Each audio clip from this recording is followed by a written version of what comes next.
A Caerte e Lide apresentam Cresce SC, o podcast de comunicação para o desenvolvimento de marcas e lideranças. Olá, bem-vindos! Estamos em mais uma edição do Cresce SC e hoje a conversa vai ser em casa. Eu recebo aqui no estúdio a Lisa Rocha, que é nossa diretora comercial da Caerte. Bem-vinda, Lisa, que bom te receber aqui. Obrigada, Mel. Que bom estar em casa e falando com nossa área, é muito bom. A Lisa é formada em Ciências Sociais pela Universidade Federal de Santa Catarina e também em Publicidade e Propaganda pela Unisul. Possui experiência em emissoras de TV e rádio e desde 2018 ela é diretora comercial da Caerte. Lisa, tu tens uma experiência vasta em várias áreas da comunicação principalmente, mas conta pra gente como foi essa tua trajetória, né? Como foi essa chegada, tanto na Caerte quanto na área comercial. Ai, Mel, faz tempo. Digo que faz tempo. Na verdade, eu acho que eu caí um pouco de paraquedas nessa área. Eu venho do interior de Santa Catarina, uma cidade muito pequenininha, embora uma cidade super forte, que a gente diz que saíram pessoas super fortes lá principalmente da nossa área. Eu sou natural de Taió, que é no Alto Vale, depois de Blumenau, Rio do Sul. E vim para Florianópolis com 17 anos para fazer faculdade. Jamais pensei que talvez eu fosse trabalhar em televisão ou rádio. E eu acho que de uma forma muito especial, de verdade, meu primeiro emprego foi numa TV e de lá para cá eu nunca saí mais do meio de comunicação. E como foi essa trajetória para chegar no comercial? Porque tu começou com ciências sociais, né? Tropeçou na televisão e foi ficando. Como foi esse teu caminho até chegar na área comercial?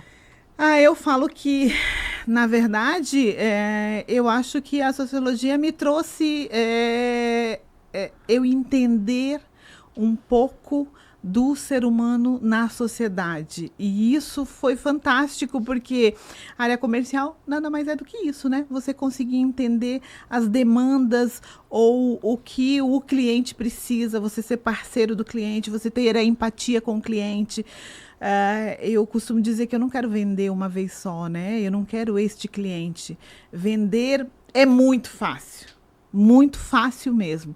Você criar vínculo e ter relacionamento é que é o difícil. E eu acho que a gente só consegue isso porque a gente faz isso muito bem.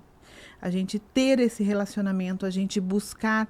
O cliente não pode saber ou ele não pode perceber que você está lá para tirar dinheiro dele, que esse não é o nosso intuito, né? Aquele vendedor que está só para bater a meta ou que está preocupado no dinheiro. Ai, como é bom, claro que é ótimo ter um dinheiro no bolso, né? Quem recebe sob comissionamento e que realmente precisa fechar as suas metas. Porque eu sou, por exemplo, uma pessoa muito focada no resultado. E às vezes os meios justificam os fins, que também não é tão legal. Mas esta busca incessante do resultado, ela não pode ser por si só. A gente precisa estar aqui, não só no mundo, quanto estar na área comercial, para fazer diferença para o cliente. Fazer diferença na venda dele. Nós somos consultores de vendas dele, porque a gente conhece o concorrente dele, a gente conhece o nosso mercado melhor que ninguém.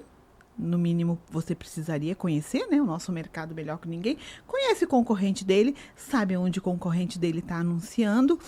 Então, você precisa trazer essa consultoria total. Quando você faz isso, você realmente consegue fazer com que ele tenha resultado, porque você está preocupado, sim, com o que você vendeu, com a sua meta. Mas você está mais preocupado com o que você vai vender para ele mês que vem.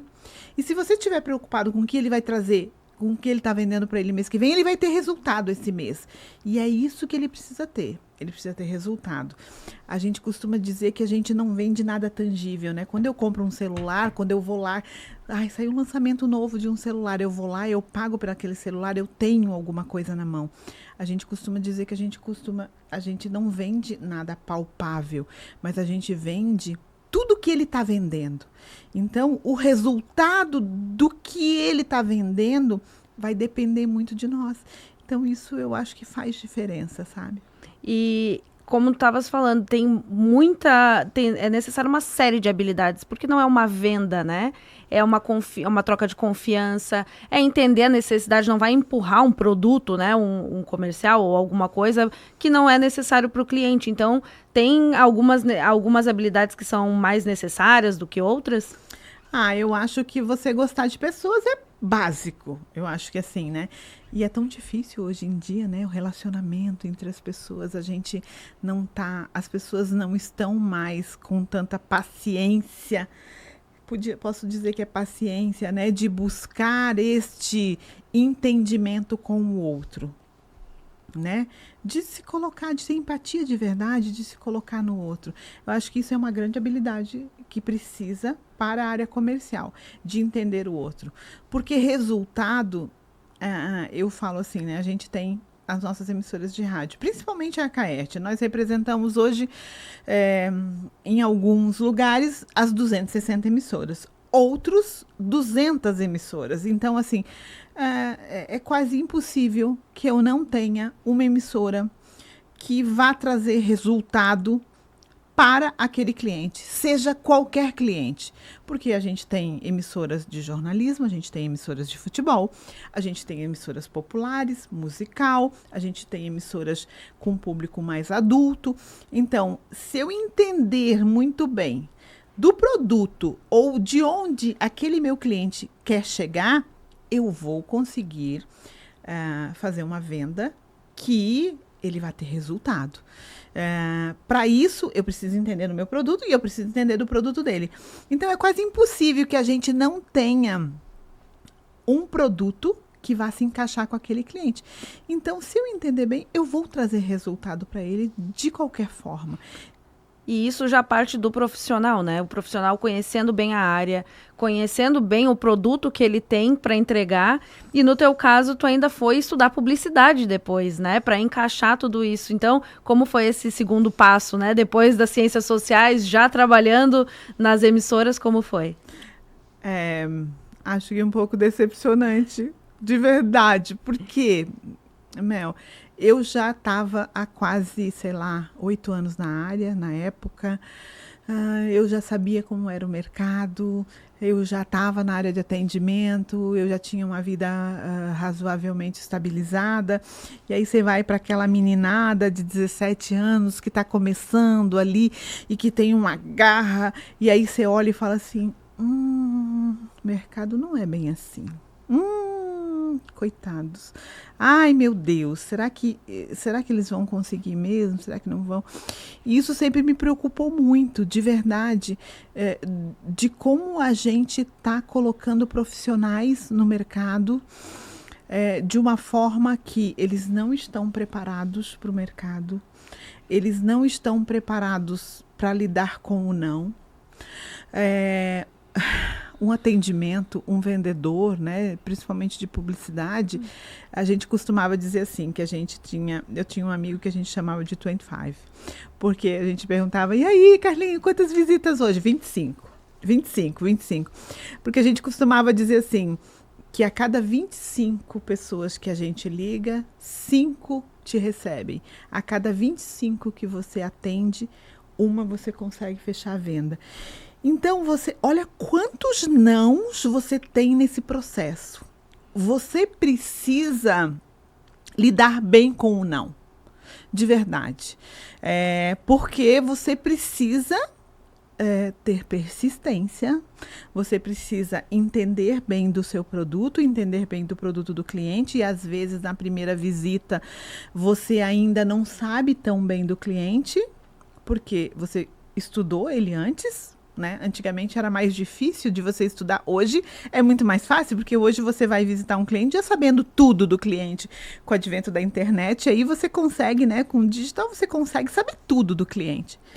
Antigamente, às vezes, eu chegava mais cedo na antessala para conversar com a secretária, para saber como é que era e o que tinha, e o que o cliente vendia, ou o que o cliente fazia, ou de que forma que ele fazia, como ele era, como ele estava, para estudar um pouco mais do cliente, para saber, às vezes, o que oferecer. As secretárias Tomem isso, que as secretárias são boas parceiras para você entender mais da vida do cliente e saber um pouco mais do cliente. Então, eu estudava o cliente para poder saber o que eu vou oferecer para ele. Então, estar hoje bem informado, eu acho que é um caminho maravilhoso, é um bom caminho. Acho que a gente pode acrescentar, então, a inteligência emocional nas habilidades que tem que ter, né? Para aguentar esses nãos, a resiliência de continuar persistindo, e que isso a faculdade não nos ensina, né? Não nos ensina mesmo.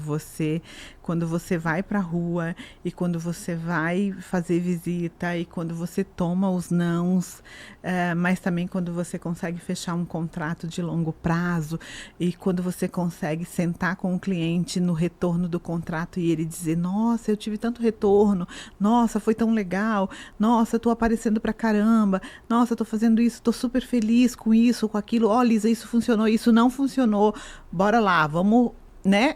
A gente não tem compromisso com erro, né? De jeito nenhum. A gente está sempre corrigindo rota. A gente colocou aqui, não deu muito certo, porque a gente imaginava isso, agora a gente está colocando ali, e hoje a gente tem ferramentas fantásticas, né? A gente tem pesquisa, a gente tem milhões de ferramentas, de dados de verdade, que você consegue, tanto dado do cliente, quanto dado das nossas emissoras, que você consegue fazer o match entre o que o cliente precisa e o que a emissora tem. Então, eu acho que é fantástico. Lisa, hoje tu tens uma equipe bem grande, né? São mais de 20 pessoas para gerenciar. Como foi esse processo de transformação da Lisa que entrou na TV para a Lisa gestora, para a Lisa líder? Como é que foi esse caminho para ti? Eu acho que foi um caminho de conquista, assim. Eu comecei como OPEC, por isso que eu valorizo demais as nossas OPECs, tanto que há 2 anos atrás a gente conseguiu fazer o encontro de todos os OPECs de Santa Catarina. A gente tem hoje, a CAERT tem hoje o prêmio OPEC de Ouro, que é os melhores OPECs de Santa Catarina. Eu acho que isso é uma valorização para o meio que está ali, que trabalha dia a dia, que é quem bota uns comerciais no ar. Não adianta a gente vender, o vendedor vai lá, faz todo um processo, vende, é uma cadeia, né? Isso é uma cadeia. E se o OPEC não cuida direito, não coloca no ar, então assim, eu tenho um respeito enorme por esses OPECs. Eu comecei como OPEC. De lá fui para a área comercial, saí do OPEC, fui para a área comercial, de atendimento, trabalhei quase 20 anos em 2 emissoras de rádio em Florianópolis, que eu tenho muito orgulho, que foram grandes escolas para grandes apresentadores. Hoje, inclusive, eu costumo dizer que eu tenho os meus meninos por aí, que grandes meninos, o Almir, o Rafael Faraco, o Emanuel, o Alisson, grandes meninos, o Sagaz, todos passaram pela Guarujá à época, né? Na Rádio Guarujá, quando a Rádio Guarujá estava no auge, que a gente fazia transmissão de futebol. Então, eu comecei lá como atendimento na Antena 1 na Guarujá, cheguei a gerente comercial de uma, depois gerente comercial das 2 e a gerência geral das 2. Quando meu marido foi transferido para fora do país. E aí eu fui viver o sonho americano. Durante 3 anos, moramos nos Estados Unidos, 2 anos em Washington e 1 ano no Alabama. As crianças eram pequenas. A gente foi para lá. E aí eu fiquei fora do mercado. Resolvi, foi muito difícil, foi muito duro. Tudo que eu tinha conquistado durante 20 e tantos anos na emissora, chegando ao topo, que era a gerência geral das 2 emissoras, eu largar tudo para seguir o marido e os filhos. Mas foi minha melhor escolha na vida, eu acho. Porque foi maravilhoso, eu pude ficar os 3 anos com eles, lá eu não trabalhei e não fiz nada, fiz muita coisa, né? E quando voltei para Brasília, porque meu marido foi transferido para lá. E aí o presidente, à época da CAERT, descobriu que eu estava em Brasília e precisava de um atendimento para Brasília e me contratou. E eu fiquei como atendimento só de Brasília, como gerente comercial Brasília, mandando mídia do governo federal para as emissoras de Santa Catarina. A gente faz importação, né, que a gente, na verdade, atende 5 mercados. Depois de 1 ano e meio, meu marido foi transferido para São Paulo. Eu costumo dizer que eu sou o terror dos representantes, porque a gente tinha um representante de Brasília. Quando eu fui para Brasília, a gente extinguiu o representante de Brasília. A gente tinha um outro em São Paulo. E aí meu chefe falou, bom, você vai para São Paulo, então você fica atendendo São Paulo e Brasília. 1 semana em São Paulo, 1 semana em Brasília. E a gente tirou o representante de São Paulo. E em metade de 2017 ali, Marcelo Petrelli era o nosso presidente da Acaerte. Ele falou, bom, Lisa, agora você tem que vir para Florianópolis. Eu estava super bem lá, a gente estava super bem tanto em Brasília quanto em São Paulo. Ele falou, você tem que vir para Florianópolis, vamos vir para Floripa para atender Floripa. E aí eu enrolei ele um pouco ainda. E foi essas coincidências divinas, eu acho, né? Eu costumo dizer que eu tenho muita sorte, de verdade, de normalmente estar no caminho certo ou normalmente estar no lugar certo na hora certa. Eu fui conversar porque a gente tinha algumas coisas em São Paulo. Meu marido, ele é general do Exército. À época, ele era o CHEM de São Paulo, que é o chefe de Estado-Maior, que a gente chama de São Paulo. E ele tinha um general 4 estrelas, que era um general acima dele. E quando o Marcelo falou, ou você vem agora ou eu vou contratar outra pessoa. Isso eu acho que era setembro de 2017. E aí eu fui conversar, eu falei, bom, vamos dividir a família novamente, porque a gente normalmente ficava com a família dividida antes disso. E aí eu falei, bom, vou para Floripa e você vai ficar em São Paulo com as crianças e eu vou para Floripa, vou na segunda, volto na sexta e vamos dividir a família novamente. E fomos conversar com o chefe dele para explicar que eu não estaria mais em São Paulo. Em outubro teve uma reunião do alto comando do Exército e abriu uma vaga em Florianópolis para um general para comandar Santa Catarina. E o general 4 estrelas que estava em São Paulo, era um general bastante forte, falou, Miranda vai comandar Santa Catarina porque a Lisa está em Santa Catarina. E aí ele veio comandar Florianópolis, quer dizer, Santa Catarina.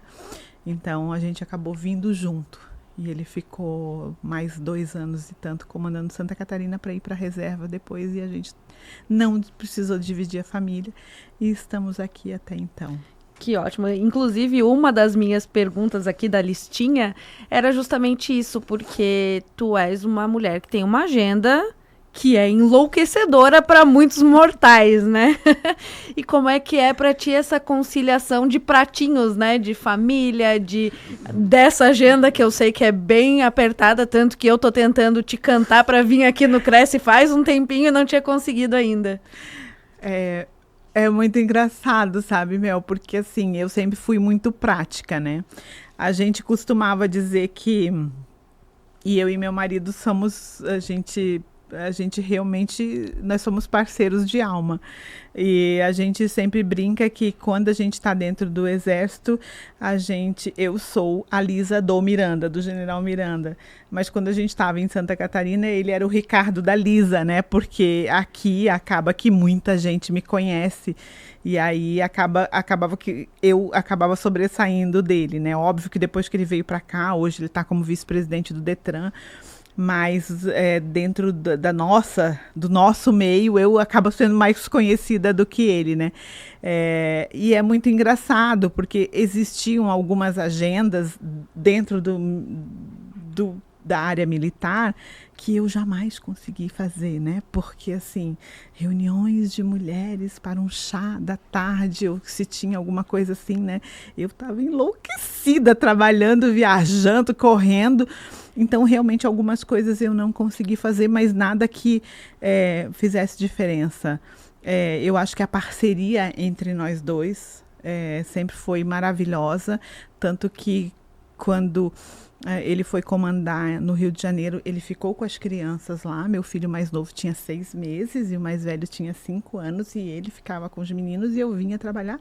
Eu vinha na segunda e voltava na quinta toda semana, quando era gerente geral da Guarujá e da Antena 1. E ele ficava com as crianças lá, ele comandando e ficava com as crianças lá, e tudo certo. Eu acho que essa parceria sempre funcionou muito bem. A nossa agenda é realmente insana, né? É insana. A gente fala que a gente apaga incêndio todos os dias aqui, mas eu acho que eu não conseguiria viver se fosse diferente, porque eu amo fazer o que eu faço. Eu acho que se eu pudesse dar um conselho, né, para quem realmente quer entrar nessa área, eu, uma menina do interior que começou, sei lá, com 6, 7 anos, eu acho que foi ver televisão com 6, 7 anos, televisão preto e branco, jamais poderia pensar que fosse trabalhar em televisão ou fosse conseguir ver o que tem por trás de uma televisão e de um microfone de rádio. Ouvia muita rádio no interior, do interior realmente de Taió, de uma fazenda, né, de agricultores. Jamais poderia pensar que poderia ver ou fazer parte de tudo isso. Mas eu acho que o dinheiro, óbvio que é muito importante, porque ele nos move, porque sem ele a gente não consegue fazer um monte de coisa. Mas ter paixão pelo que você faz, brilhar os olhos com tudo que você faz, eu acho que é primordial. Gostar de pessoas, gostar de fazer a diferença na vida das pessoas, eu acho que é isso que move tudo que a gente faz, com certeza. Liz, eu adorei conversar contigo hoje, a tua história é muito legal, a gente que se vê no dia a dia às vezes não para conversar, mas que bom que eu tive o prazer de te receber hoje aqui no Cresce. Muito obrigada pela tua presença, e eu quero agradecer também a você que nos ouviu na sua rádio preferida e no YouTube da Acaerte. Na semana que vem a gente volta.